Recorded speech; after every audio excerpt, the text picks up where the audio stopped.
दोस्तों, बड़ी खबर आ चुकी है बिहार की राजनीति से। असदुद्दीन ओवैसी को लेकर, एआईएमआईएम को लेकर।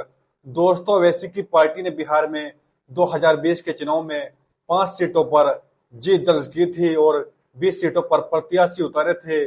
और अब की बार ओवैसी ने कहा है कि बहुत सारी सीटों पर अपने प्रत्याशी उतारेंगे, लगभग 100 सीटों पर। तो दोस्तों, 32 सीटों के लिए ऐलान हो गया है। ओवैसी की पार्टी की लिस्ट आ गई है। कौन कौन से हैं 32 सीटों पर चुनाव लड़ने जा रही है ओवैसी की पार्टी, इस वीडियो में हम आपको जरूर बताएंगे। अगर आप हमारे चैनल पर नए हैं तो चैनल को सब्सक्राइब कर लीजिए और वीडियो को लाइक भी कर दीजिए। अब चलते हैं हम अपनी खबर की ओर। वैसे हमारा मानना है, ईमानदारी से बोल रहे हैं, ना तो किसी के पक्ष में ना किसी के विपक्ष में। दो लोगों की लड़ाई में तीसरा फायदा उठा लेगा। ओवैसी की तरफ से, ओवैसी के प्रदेश अध्यक्ष फखरुल इमान की तरफ से प्रयास किया गया कि गठबंधन में हमको भी शामिल कर लिया जाए, महागठबंधन में। लेकिन ओवैसी की पार्टी को गठबंधन में शामिल नहीं किया गया। 2020 में अगर तेजस्वी यादव मुख्यमंत्री नहीं बन पाए तो यह मान लीजिए एआईएमआईएम की वजह से। एआईएमआईएम की महत्वपूर्ण भूमिका थी, जिसको लोग बी टीम के तौर पर कहते हैं, बीजेपी की बी टीम के तौर पर लोग कहते हैं। लेकिन जाहिर सी बात है, उस समय तो बी टीम कहा जब ओवैसी कह रहे हैं कि भाई हमें भी गठबंधन में ले लो, अगला व्यक्ति, अगली पार्टी तो नहीं ले रहे हैं। बाकी राजनीति है, राजनीति में बड़े नेता काबिल होते हैं, बड़े धुरंधर होते हैं, हमसे और आपसे ज्यादा अक्षमता होती है उनके अंदर। तो ओवैसी की पार्टी कौन कौन सी सीटों पर लड़ने जा रही है हम आपको बताने वाले हैं, हम बताने जा रहे हैं। जो तो इन सीटों पर ओवैसी जीते या आरजेडी जीते, नहीं तो भाजपा को फायदा होना तय है, इसमें कोई दो राय नहीं। पहला नंबर किशनगंज जिले की दोस्तों सीट है कोचा धामन, इजहार सफा की विधायक है। आरजेडी से इस समय इस सीट पर ओवैसी की पार्टी चुनाव लड़ने जा रही है। नुकसान पहुंचाएगी, कितना पहुंचाएगी, सभी प्रत्याशी के टिकट बट जाने दीजिए तो हम आपको बताएंगे, हकीकत बताएंगे।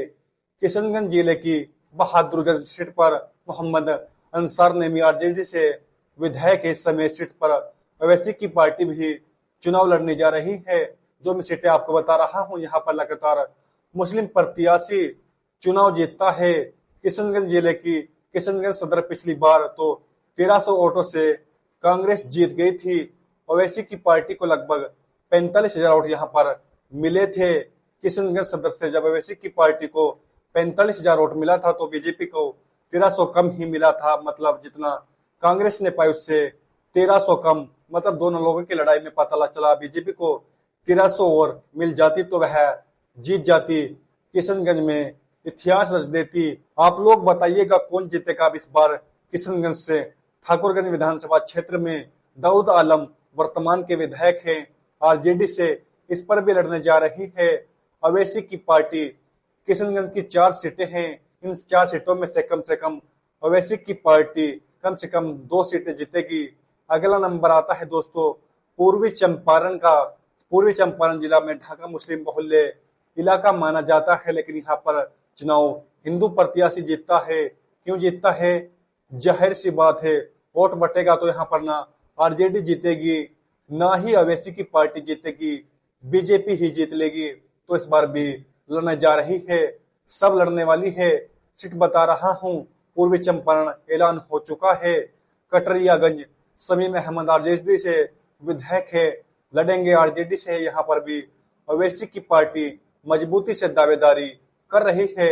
नवादा में नवादा सदर विधानसभा क्षेत्र से विभा देवी आरजेडी से विधायक भले है, आरजेडी से उनको टिकट नहीं मिलेगा, आरजेडी ने उनका टिकट काट दिया है। लेकिन यह लोग बगावत कर गए थे लोकसभा के चुनाव में। लोकसभा के चुनाव में आरजेडी जो हारी, आरजेडी के नेताओं ने ही हराया है। तो यहाँ पर भी ओवैसी की पार्टी चुनाव लड़ने जा रही है। मधुबनी से दोस्तों 20 सीट हैं, हरिभूषण ठाकुर बीजेपी से विधायक है। यहाँ पर ओवैसी की पार्टी लड़ेगी तो बीजेपी को फायदा होगा। एकदम साफ साफ बात है, आरजेडी को घाटा होगा। यही घाटे और फायदे के लिए तो मैं कह रहा हूँ गठबंधन में ले लेते, 6 सीटें दे देते, क्या हो जाता। गोपालगंज की सीट गोपालगंज सदर से कुसुम देवी बीजेपी से लड़ी, पिछली बार बीजेपी ही जीती, इस पर भी ओवैसी की पार्टी लड़ेगी। अगला नंबर आता है भैया, अगला नंबर आता है अररिया जिले की जोकीहाट सीट। शाहनवाज आलम आरजेडी से विधायक है, यहाँ पर ओवैसी की पार्टी यहाँ भी चुनाव लड़ने जा रही है। अररिया जिले की अररिया विधानसभा सीट से अबीदुर रहमान कांग्रेस के विधायक है, यहाँ पर भी ओवैसी की पार्टी चुनाव लड़ने जा रही है। कटिहार जिले की बलरामपुर सीट महबूब आलम माले के विधायक है, यहाँ पर भी कांग्रेस की यहाँ पर ओवैसी की पार्टी AIMIM चुनाव लड़ने जा रही है। भाई खुद नहीं जीतेगी तो हो सकता है आरजेडी और कांग्रेस को भी जीतने ना दे, महागठबंधन को जीतने ना दे, बीजेपी को फायदा हो जाएगा। उसमें ओवैसी का क्या जा रहा है। कटिहार से प्राणपुर सीट निशा सिंह बीजेपी की विधायक है, यहाँ पर भी ओवैसी की पार्टी चुनाव लड़ने जा रही है। कटिहार की मनहानि पर मनोहर प्रसाद सिंह कांग्रेस के विधायक है, तो कांग्रेस को ही नुकसान होगा। जहां बीजेपी जीती है वहां भी कांग्रेस आरजेडी को नुकसान होगा, क्योंकि जिन सीटों पर घोषित किए जाएंगे प्रत्याशी सब ओवैसी जीत नहीं पाएंगे। मेरा खुद का मानना है 5 से 7 सीट जीतेंगे ओवैसी। कटिहार से दोस्तों बराली सीट बिहार संजय सिंह जेडीयू, इनका टिकट कंफर्म हो चुका है जेडीयू से, लेकिन मैं आपको बताना चाहूंगा यहाँ ओवैसी की पार्टी नुकसान करेगी। कटिहार की कदवा सीट शकील अहमद कांग्रेस के विधायक है, यहाँ पर ओवैसी की पार्टी लड़ेगी। अभी 32 सीटें घोषित हुई हैं, 32 नाम हम आपको बता रहे हैं। फिर प्रत्याशियों के नाम जमुई से प्रफुल्ल मांझी, हम जितन राम मांझी बीजेपी से 50 सीटों की मांग कर रहे थे, मिली कितनी 6 सीटें, 10 भी नहीं मिली, 7 नहीं मिली। पिछली बार तो 7 मिली थी, इस बार बीजेपी ने एक और सीट कम कर दी है। सीवान से सीवान की सीट अवध बिहारी चौधरी क्यों हार गए थे लोकसभा का चुनाव, हिना साहब निर्दलीय लड़ती है और आरजेडी में इस समय वह शामिल हो चुकी है। यही शामिल होने की प्रक्रिया अगर पहले होती तो दोनों हाथों में लड्डू होते आरजेडी के, लेकिन क्या कहोगे। वैशाली की सीट महुआ मुकेश रोशन, यहाँ से तेज प्रताप यादव भी नुकसान करेंगे आरजेडी का, ओवैसी भी नुकसान करेंगे। सीतमगढ़ी बाजपट्टी मुकेश यादव आरजेडी से, यहाँ पर ओवैसी की पार्टी चुनाव लड़ेगी। समस्तीपुर कल्याणपुर सीट दोस्तों महेश्वरी हजारी जेडीयू से विधायक जीते, यहाँ पर भी ओवैसी लड़ेंगे। गया की शेरावाटी सीट मंजू अग्रवाल आरजेडी का टिकट यहाँ भी फाइनल हो चुका है, इनका टिकट आरजेडी से आरजेडी लड़ेगी और ओवैसी की पार्टी AIMIM भी लड़ेगी। कौन जीतेगा पता लगे ना तो आरजेडी जीती ना ही ओवैसी जीते और जीत गई बीजेपी या जेडीयू, तो नुकसान होगा महागठबंधन का। गया की बेलागंज सीट मुस्लिम बहुल्य इलाका है, मनोरमा देवी जेडीयू से जीती थी, यहाँ पर तो उनकी पार्टी ने चुनाव लड़ा था। प्रशांत किशोर की पार्टी ने भी यहाँ से चुनाव लड़ा था। मोहम्मद अमजद 17,000 वोट उपचुनाव में मिले थे। सोच लो दरभंगा से जाले सीट जिमेश मिश्रा बीजेपी से हैं, दोस्तन का टिकट बीजेपी से फाइनल है कि नहीं वह अलग बात है, लेकिन यहाँ आरजेडी ओवैसी की पार्टी चुनाव लड़ेगी। दरभंगा ग्रामीण सीट दोस्तों ललित यादव आरजेडी के विधायक है, यहाँ पर भी ओवैसी की पार्टी चुनाव लड़ने जा रही है। दरभंगा के केवाटी सीट मुरारी मोहन झा बीजेपी से विधायक है, इनका भी टिकट फाइनल हो चुका है। आप सोचिएगा दरभंगा गोराबोराम की सीट सरवना सिंह विधायक है बीजेपी से, यहाँ पर बीजेपी आरजेडी देखो एक सीट जीती थी पहले, ललित यादव की सीट यहाँ पर भी जीत सकती है अभी भी आरजेडी, लेकिन ओवैसी के आने पर यहाँ आरजेडी को नुकसान हो रहा है।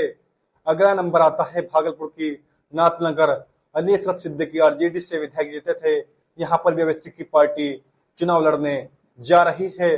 भागलपुर की भागलपुर सीट अजीत शर्मा कांग्रेस से यहाँ मौजूदा विधायक हैं, जहाँ पर भी ओवैसी की पार्टी चुनाव लड़ने जा रही है। पूर्णिया की अमोर सीट अख्तरुल ईमान अकेले विधायक बेचारे जो किसी पार्टी में नहीं गए, बाकी सब भाग गए थे। पूर्णिया की 22 सीट सैयद रुकुद्दीन AIMIM से भी भाग गए थे, यहाँ भी लड़ेगी। पूर्णिया की कस्बा सीट अशफाक आलम कांग्रेस से यहाँ पर भी लड़ेगी। इन सीटों पर क्या होगा हमें कमेंट करके जरूर बताइएगा। 32 नाम हैं, अभी और नाम आएंगे प्रत्याशी को आपको बताएंगे। फिलहाल इस वीडियो में इतना ही। अगर आपको हमारा यह वीडियो अच्छा लगा है तो इस वीडियो को लाइक कर दीजिए, वीडियो को शेयर कर दीजिए, चैनल को सब्सक्राइब कर लीजिए। हम मिलते हैं किसी और वीडियो में।